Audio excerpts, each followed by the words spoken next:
दीपिका पादुकोण म्हटलं तर ती ज्या कार्यक्रमाला जाईल तिथला कार्यक्रम हिट तर होतोच, पण तिथले व्हिडिओज सुद्धा सोशल मीडियावर प्रचंड प्रमाणात व्हायरल होतात. दीपिका आता प्रेग्नेंट आहे, त्यामुळे तिच्या अनेक ज्या पोस्ट आहेत त्या प्रेग्नन्सीला धरूनच राहत आहेत. पण याआधी दीपिका कोणत्या चित्रपटाचं प्रमोशन असेल किंवा तिची इंटरव्ह्यू असेल, यासाठी जेव्हा कार्यक्रमात जायची तेव्हा चाहता वर्ग पूर्णतः वेडा व्हायचा. एका इंटरव्ह्यू दरम्यान असंच झालं. दीपिका इंटरव्ह्यूला पोहोचली, स्टेजवर येतात सर्वजण आय लव्ह यू दीपिका म्हणून जोर जोरात ओरडू लागले.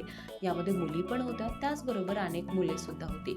यानंतर दीपिका अगदी प्रेमाने सर्वांना म्हणाली की माझं लग्न झालंय, बिहेव युअरसेल्फ. आणि त्यानंतर सर्वजण हसायला सुद्धा लागले. पण खरं सांगायचं झालं तर दीपिकाचे जे फॅन फॉलोइंग आहेत ते जबरदस्त आहेत, आणि त्यामुळे जेव्हा तिचा चाहता वर्ग दीपिकाला स्वतःच्या डोळ्याने अगदी समोर बघतो तेव्हा आपसुकच आय लव्ह यू हा शब्द येणार, यात काही शंकाच नाहीये. आणि असाच किस्सा हा घडला होता. तुम्हाला हा किस्सा कसा वाटला नक्की कळवा.